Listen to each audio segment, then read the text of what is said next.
এখন বাজে রাত 10:45 আর আমি রয়েছি নৈহাটি স্টেশনে।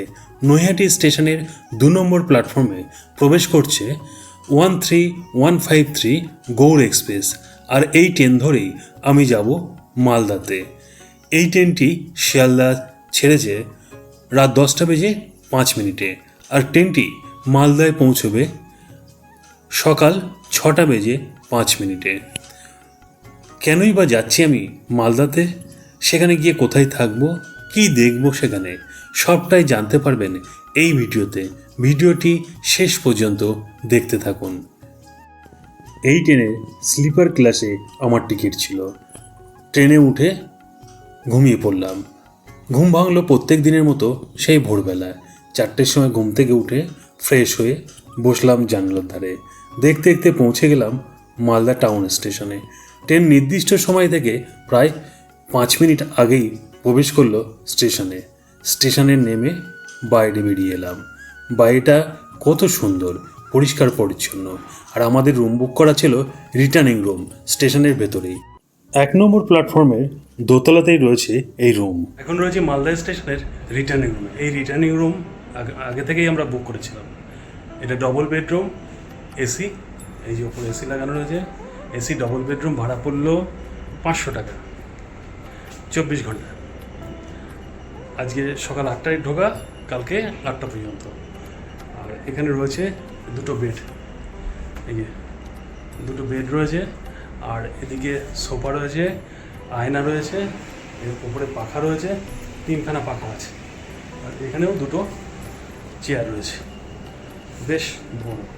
আর এদিকে রয়েছে বাথরুমটা। বাথরুমের ভেতরটা দেখুন, বেশ বড় সড়ো, পরিষ্কার পরিচ্ছন্ন। ওপরে রয়েছে গিজার। রুমে প্রবেশ করে ফ্রেশ হয়ে আমরা বেরিয়ে পড়লাম আজকের গন্তব্যের উদ্দেশ্যে। আজকের গন্তব্য রামকেলি। হ্যাঁ, সেখানে চলছে মেলা। সেই রামকেলির মেলা দেখতে আমরা চললাম। 1 নম্বর প্ল্যাটফর্মের গেট দিয়ে বেরিয়ে ডান দিকে এই যে রাস্তাটা সোজা গিয়ে মেন রাস্তা, সেখান থেকে টোটো ধরে আমরা যাচ্ছি রথবাড়ি মোড়। এখান থেকে ডাইরেক্ট কোনো গাড়ি পাওয়া যায়নি, তাই রথবাড়ি মোড় এসে এখান থেকে আমাদের গাড়ি ধরতে হবে। এটাই রথবাড়ি মোড়। আমরা রাস্তা পার করে এপারেই নামবো। এই যে দাঁড়িয়ে আছি রথবাড়ি মোড়ে। এখান থেকে অটো ধরে আমরা যাব রামকেলির মেলায়। চলুন যাই সেখানে। স্টেশন থেকে রথবাড়ি মোড় পর্যন্ত টোটো ভাড়া নিল 10 টাকা, আর রথবাড়ি মোড় থেকে অটো ভাড়া 30 টাকা করে।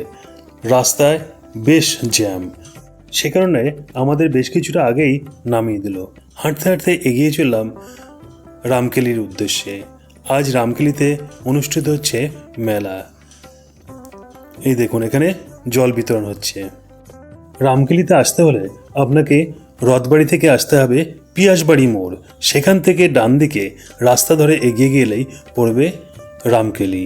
এই রাস্তা ধরে এগিয়ে যেতে হবে। লক্ষ লক্ষ লোকের সমাগম ঘটেছে আজকের এই পুণ্য দিনে। 500 বছরের এক পুণ্য কাহিনী এবং এক মহান ঐতিহাসিক ঘটনার সাক্ষী মালদহের রামকেলি গ্রাম। ভগবান শ্রীকৃষ্ণ চৈতন্যের পবিত্র পদচিহ্ন আজও এই গ্রাম সগৌরবে নিজ বক্ষে ধারণ করে রেখেছে। আর তারই দুর্বার আকর্ষণে দূর দূরান্ত থেকে লক্ষ লক্ষ মানুষ ছুটে আসেন এই চৈতন্যর তীর্থে। বৈষ্ণবজনের মহাতীর্থ ভগবান শ্রীকৃষ্ণ চৈতন্য জ্যৈষ্ঠ সংক্রান্তির মহালগ্নে এই গ্রামে এসে পদার্পণ করেছিলেন। আর এখানকার মানুষ কি সেই দিনটিকে বিস্মৃত হতে পারে? এটি তো রামকেলির নবজন্মের লগ্ন, মানুষের আত্মপরিচয় নির্ধারণের মহেন্দ্রক্ষণ। এখানেই তো জন্ম নেন রূপ ও সনাতন।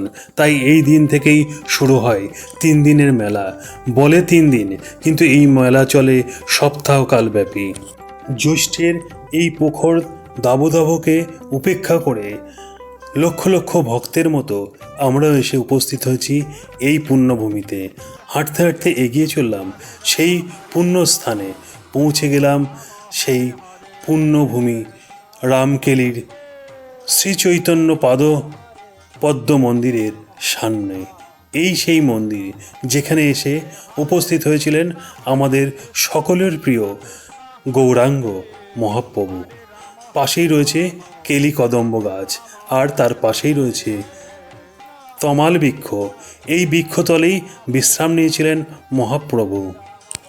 শ্রী চৈতন্য পাদপদ্ম মন্দিরেই রয়েছে মহাপ্রভুর পদচিহ্ন, আর এর পাশেই রয়েছে রূপ সনাতন প্রতিষ্ঠিত মদনমোহন মন্দির।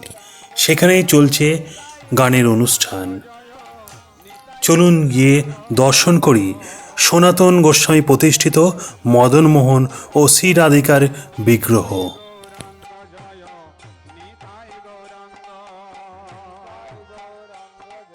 আপনারা দর্শন করুন মদনমোহন মন্দিরের পূজিত নিত্যানন্দ মহাপ্রভু ও অদ্বৈতের দারুমূর্তি।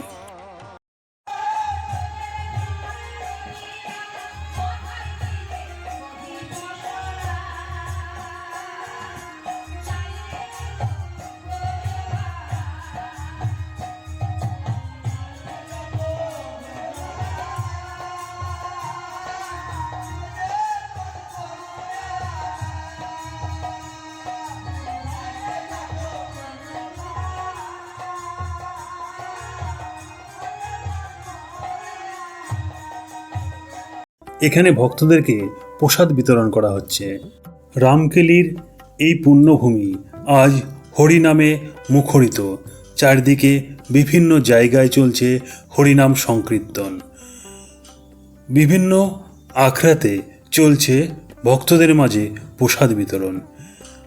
আশেপাশের সমগ্র অঞ্চল জুড়ে রয়েছে এই মেলা। শ্রী চৈতন্য মহাপ্রভুর পদধূলিতে ধন্য এই গ্রাম। এই পুণ্যস্থানে সত্যি আসার সৌভাগ্য হলো আমারও। বিভিন্ন দোকানপাট বসেছে মেলা জুড়ে। রাস্তার দুধার দিয়ে রয়েছে এই মেলার দোকান। দীর্ঘ পথ জুড়ে এই মেলা। এই মেলায় বিভিন্ন দোকানের পাশাপাশি চোখ পড়ল এই দোকানটিতে। এখানে রয়েছে শীতলপাটি। ছোটবেলায় দেখেছি, আবার দেখার সৌভাগ্য হলো। এই দেখুন, এখানে মা কালী সেজে একজন দাঁড়িয়ে আছেন। বেশ কিছুক্ষণ হেঁটে চলেছি, মেলা যেন শেষই হচ্ছে না। পাশে এক আমবাগানে রয়েছে বেশ কিছু গানের আসর।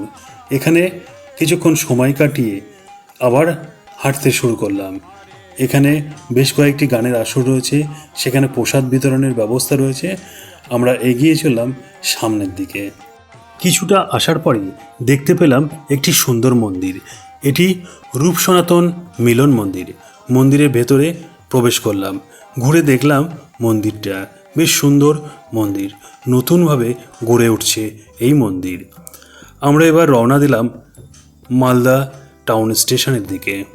এখান থেকে বেশ কিছুটা পর আমরা রোডে উঠলাম। সেখান থেকে গাড়ি ধরে আমরা চললাম এবার স্টেশনের দিকে।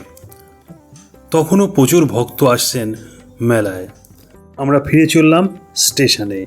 সেখানে কিছুক্ষণ রেস্ট নিয়ে আমরা রাতের ট্রেন ধরে বাড়ি ফিরব। ভিডিওটি আপনাদের কেমন লাগলো তা অবশ্যই কমেন্ট করে জানাবেন। যদি ভালো লাগে লাইক শেয়ার করতে একদম ভুলবেন না। আর আমার চ্যানেলে নতুন হয়ে থাকলে অবশ্যই চ্যানেলটিকে সাবস্ক্রাইব করবেন। আর আমার এই ভিডিও আমার ফেসবুক পেজতে দেখলে পেজটিকে ফলো করবেন। ভালো থাকবেন, সুস্থ থাকবেন। দেখা হবে পরবর্তীতে নতুন কোনো ভিডিওতে।